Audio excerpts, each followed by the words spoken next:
Our reluctant hero climbs out of the well with the unconscious elf on his back.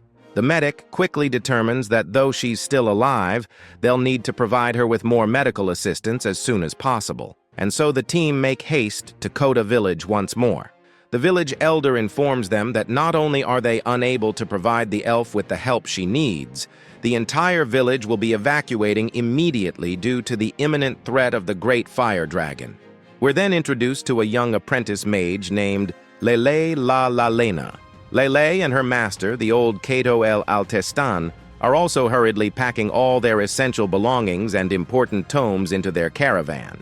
We see a group of bandits concocting a plan to raid the now empty Koda village and then attack the fleeing villagers. Their enjoyment is interrupted by a young-looking woman dressed in goth attire and wielding a mighty axe. We're introduced to the emissary of the god Emroy, an extremely old demigoddess known as Rory Mercury, and as the once confident bandits begin to flee, Rory excitedly cuts them all down. The following day, as Itami's recon unit escorts the slow-moving convoy of refugees to their next destination, their movement is brought to a halt as they notice Rory eyeing them up in the far distance. The unit is surprised by the warm reception she receives from the refugees who refer to her as the Oracle. Rory later approaches Itami's vehicle.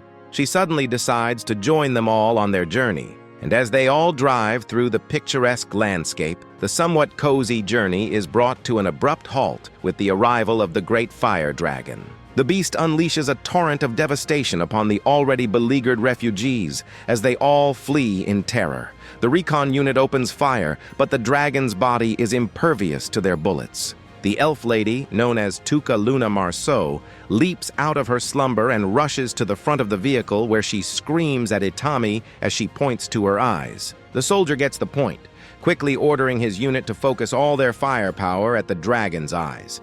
Bigger kabooms are needed here, and so a rocket is launched at the creature. And as the rocket flies towards the dragon, looking like it'll miss its target, out pops Rory. The demigoddess leaps on top of the vehicle and launches her weapon at the beast. The great axe embeds itself into the ground, causing a great eruption of rubble that serves to provide enough of a distraction for the rocket to find its target and blow off one of the creature's arms. The injured dragon flees from them as the group breathes a momentary sigh of relief.